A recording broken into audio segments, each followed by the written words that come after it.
warahmatullahi wabarakatuh.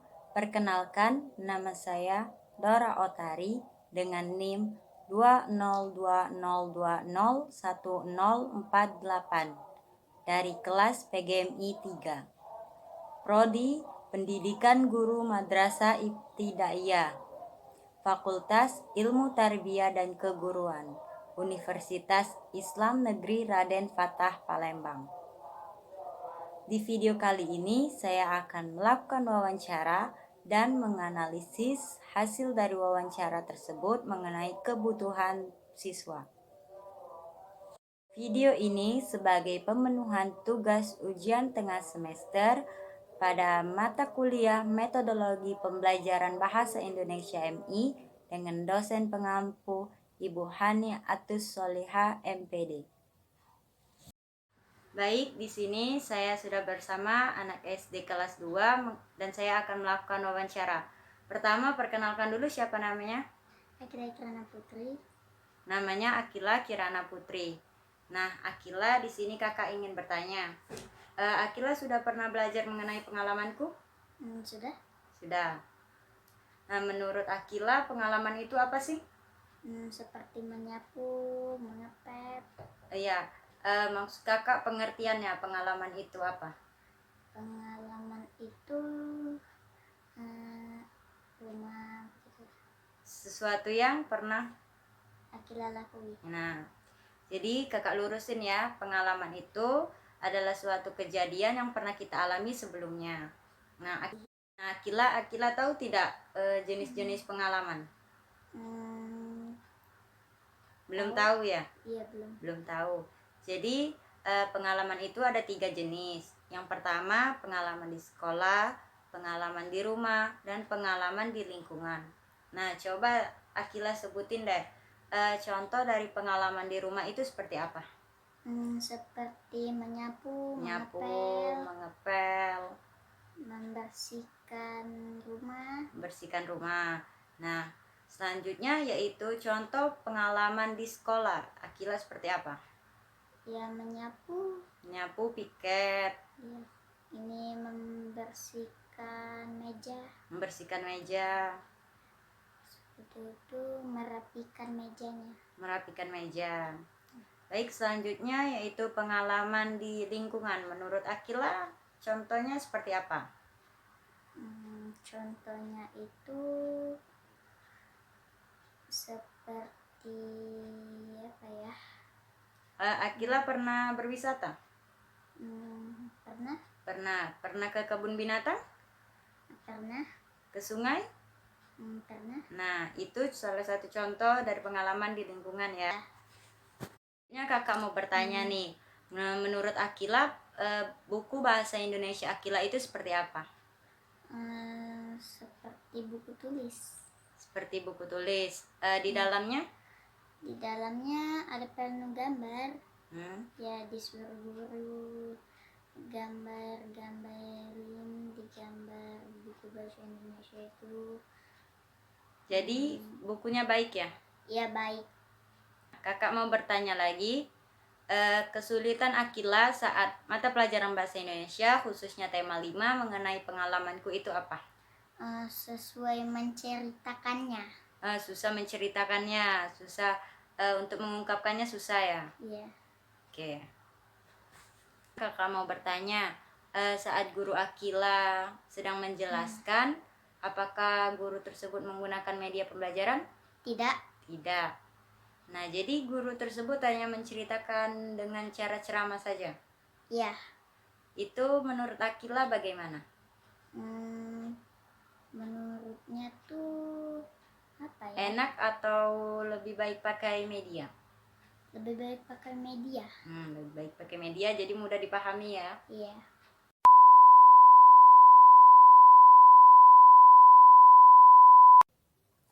Baik, setelah melakukan wawancara tadi, di sini saya akan melanjutkan dan memaparkan mengenai analisis kebutuhan siswa tersebut. Analisis kebutuhan siswa pada mata pelajaran Bahasa Indonesia MI dan khusus pada tema 5 yaitu pengalamanku.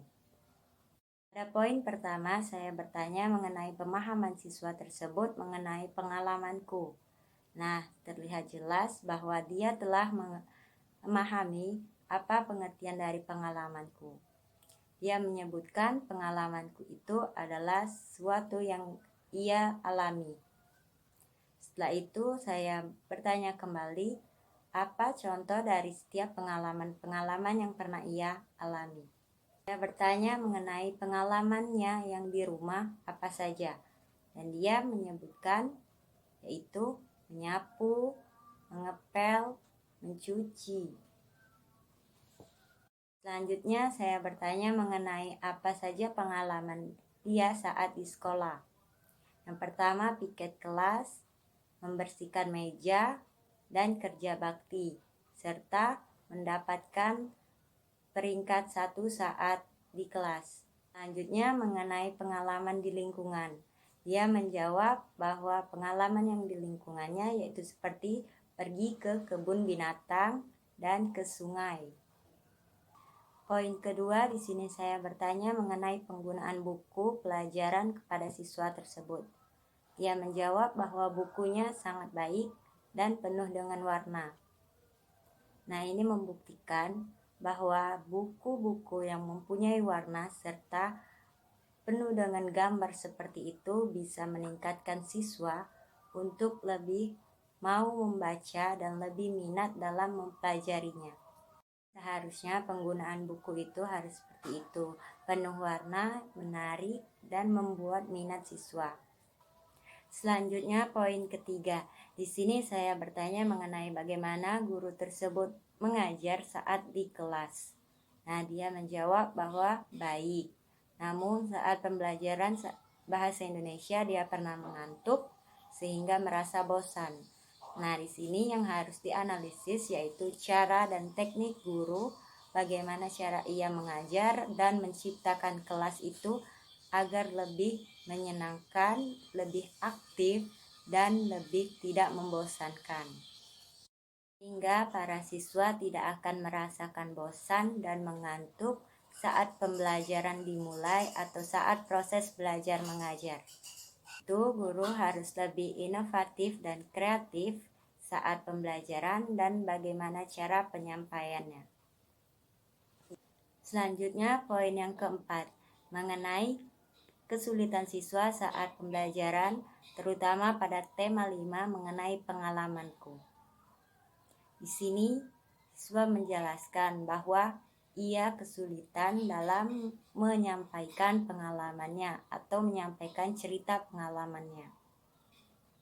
Nah, mengenai kesulitan tersebut, jadi yang harus dianalisis dan dievaluasi yaitu bagaimana cara guru harus lebih meningkatkan agar siswa tersebut lebih mau dan mudah dalam menyampaikan segala sesuatu yang ingin ia sampaikan dengan cara terus dilatih dan dibimbing bagaimana cara pembelajaran tersebut dengan benar. Kan bisa apabila guru terus memberikan latihan-latihan dan memberikan dorongan serta motivasi kepada siswa tersebut bahwa ia bisa melakukannya. Selanjutnya poin kelima, mengenai apakah guru menggunakan media pembelajaran saat mengajar. Jawab tidak. Dan guru hanya menjelaskan saja tanpa menggunakan media pembelajaran. Ia berkata guru tersebut hanya terus menjelaskan dengan menjelaskan perkataan-perkataan saja tanpa adanya media yang digunakan saat proses belajar mengajar. Media pembelajaran itu sangat penting digunakan. Apabila guru hanya menggunakan ceramah dan hanya menjelaskan tanpa melihatkan media atau tanpa melibatkan media, akan membuat siswa merasa bosan serta proses pembelajaran belajar tidak akan aktif dan efektif. Nah, media pembelajaran ini merupakan salah satu kebutuhan siswa saat proses belajar mengajar. Tanpa adanya media pembelajaran, itu akan mengalami kesulitan tersendiri bagi siswa untuk memahami materi tersebut. Baik, seperti itulah tadi mengenai hasil analisis dari wawancara yang telah saya lakukan mengenai kebutuhan siswa. Jadi kebutuhan siswa itu harus terpenuhi, bahwa apabila tidak terpenuhi, itu akan mengalami kesulitan tersendiri bagi siswa tersebut. Kebutuhan siswa itu sangatlah penting, bahwa apabila sudah terpenuhi maka itu akan mencapai keefektivitasan saat proses belajar mengajar. Dan diharuskan kebutuhan siswa itu seharusnya memang harus tercapai atau terpenuhi. Apabila kebutuhan siswa tersebut tidak terpenuhi, itu akan berdampak negatif dan tidak baik bagi saat proses pembelajaran. Kebutuhan siswa harus terpenuhi dan tercapai. Baik, demikian video yang telah saya buat ini, semoga bermanfaat. Saya mohon maaf apabila ada kesalahan kata atau kalimat, kepada Allah saya mohon ampun. Saya akhiri, wabillahi taufiq wal hidayah. Wassalamualaikum warahmatullahi wabarakatuh.